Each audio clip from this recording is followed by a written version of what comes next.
What are the best NSFW life hacks?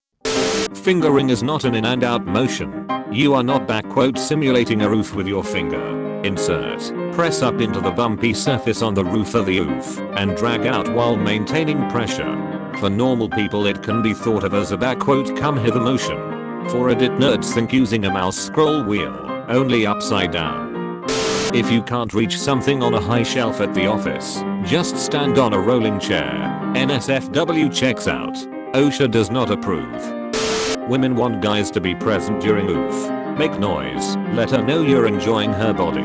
You don't have to jackhammer her twat to turn her on. Just show her passion and excitement. Women are more turned on by the experience than the jackhammer. Catch up on sleep by not going into work. It's a life hack that is not safe for work. r/technical literature. If you keep firm pressure on the oof after orgasm, there is a percentage of women that will have one or a series of smaller, yet very enjoyable, climaxes from that pressure. Don't rub, just gentle pressure. Wait, firm or gentle pressure? Make up your mind, man. Firmly grasp it. The underneath/sides of the oofs are more sensitive than the top of them and the cleavage. Thinking of receiving oof in a few minutes and douching beforehand? Wetter is not better. If you use too much water and it gets into your colon, it's coming back out in a few minutes with force. Stop when you just start to feel pressure.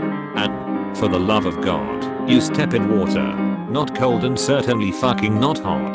Don't ask questions, just trust me on this one. Unless your fetish involves massive diarrhea fountains. Poop at work, so you get paid to oof. Boss makes a quarter, I make a dime. That's why I oof on company time. Cold water gets oof off skin much better than hot water. Fun fact, cold water also gets blood out of fabric. I can finally get those murder stains out to my carpet. Farts will come out quicker and smoother if you're laying on your left side. Has to do with how your bowels are situated. This is a godsend in bed at night during the 2 days leading up to my period. OMG, I get period gas too, it's horrible. The 2 days before I start I'm just a constant farting machine.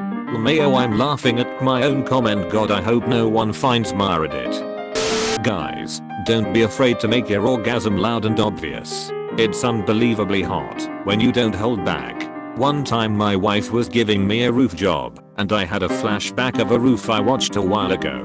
Right when I came I screamed UHHH, drop in loads. Oof came out of her nose from the sudden intense laughter. This caused her 10/10ths over drop loads again. Ask your partner what they like, or don't like, or always wanted to try. Alternatively, just poop right on their chest. You have a 50/50 shot of them loving it. Hygiene. Trim your fingernails. Long nails hurt. Also, if you know in advance you are getting lucky, but haven't showered the entire day, take one.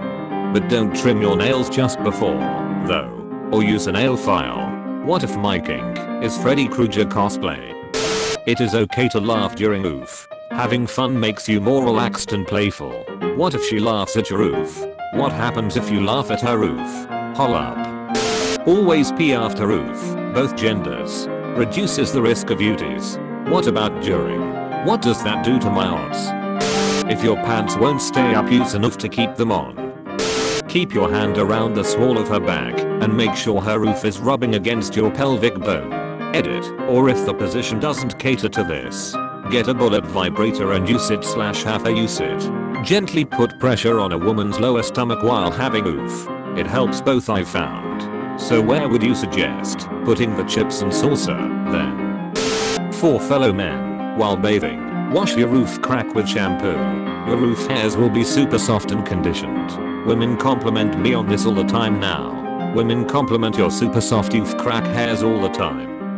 If you run your way down to perform oof on a chick and realize too late that the smell is going to kill you, but you've already committed and backing out is going to be a problem, all isn't lost. Spread your fingers wide, like you're throwing the peace sign to a hippie. Slide your thumb into the oof. Press your palm firmly over it, sealing the unpleasant odor in. Now you can lick her oof between your peace sign fingers with no odor. Hold your breath when you oof. Why? Makes your orgasm stronger. Water by the bed, or adjacent to oof setting, minimizes reducing the mood, while keeping you hydrated and hopefully cramp free in those long bouts. When you get tired of your oof toys, throw them over the fence of the neighbor you don't like. If you're going to nut in the shower, use cold water. If you use hot water, the oof cooks and gets coagulated and sticks to everything. It's kinda hard getting off in a cold shower. Challenge accepted. Challenge completed. Bing Video is great for looking for premium oof videos that have been uploaded elsewhere. Just remember to turn off safe search. Edit. I don't work for Bing, I promise. Speed does not equal pleasure. Start slow and methodical and slowly go faster. Don't just rely on your oof either. Whisper in her ear, kiss her neck, kiss from her neck to her oof, and once you get down there, really give it to her and tell her how much you love her body and how good she makes you feel, or bad if that's what you're into. Also, when eating oof, don't just lick. Curl your tongue and do little circles. Men, beware the death grip. The real death grip that guys experience is psychological. A lot of guys, especially those who are relatively new to oof, struggle to get off due to stage fright. They are not used to playing co-op or performing under pressure. While masturbation is about self-pleasure, oof is about pleasuring your partner and being rewarded for it. I've recommended to inexperienced friends to start off with mutual oof so that they get used to busting a oof while there's another active participant. It usually does the trick. If your partner oofs and you pin him down and drag your goopy oof across their bare back to assert dominance and to moisturize, you got snarled oof. Give your sewer foot massage after oof if you want to give them a real treat. Your pleasure centers are all warmed up and it is practically as good as the sex itself, but lasts as long as you want it to. Get her off before you even start. Make sure she has an oof, and a good one at that, before your oof goes anywhere near that. Why? Well, for one, if she gets off every time, she's going to enjoy oof with you more and will want to have it more, so that's a win for you. But more importantly, as a life hack, the difference between how it feels for you is night and day when she's 100% revved up. Oof after she's gotten off compared to just when she's oof is like comparing a Thanksgiving feast to a PB&J sandwich. They'll both do the job, but the turkey and stuffing is so much better. Tie your oof in a knot to keep her from getting pregnant. Forget putting a towel on the bed. Use a wrestling mat for oof. Wrestling mats are specifically built to handle two sweaty people grunting and pounding each other. The mats provide better support for oof than a bed does, and they are definitely a lot easier to clean.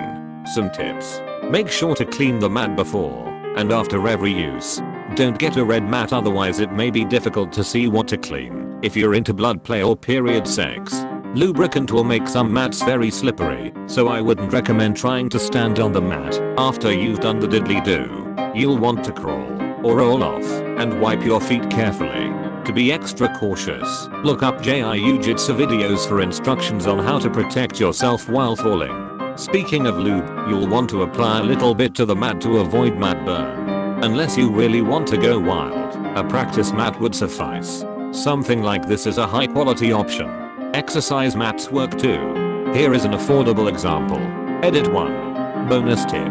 You can outfit the wrestling mat with bondage restraints if you're feeling kinky. Edit 2. I added a more affordable example after seeing some gawk at the price of the mat I initially linked. I forgot that not everyone wants to go all in right away. Whoops.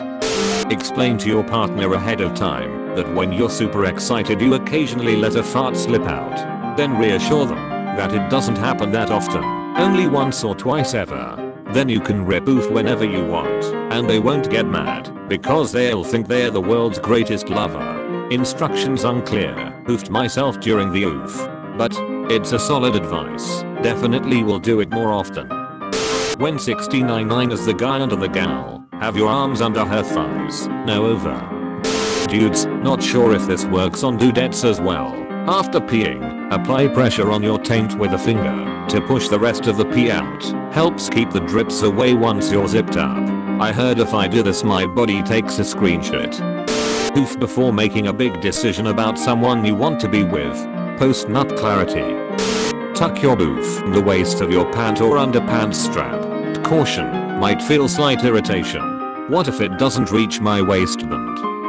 When with girls, involve yourself with your partner. don't get pressured by your own mind into overthinking what they want. For example, I remember the first time I ever fingered my now ex. She told me I look really bored when I did it. That stuck with me, and I realized I was sacrificing my own pleasure by thinking exclusively of my partner and not both of us, which in turn was making me less involved and making the experience war for both of us. Learn techniques if you like, but best to just relax and communicate clearly. With guys less experienced, took a while to think of some good advice. Responding to their needs is key, but these needs may be strong overwhelming. It's always okay and often helpful to slow down, pause and try to gain balance over what they like you like, and to what intensity, maybe even beforehand, and separate from the act, work out your compatibility. Source: bisexual.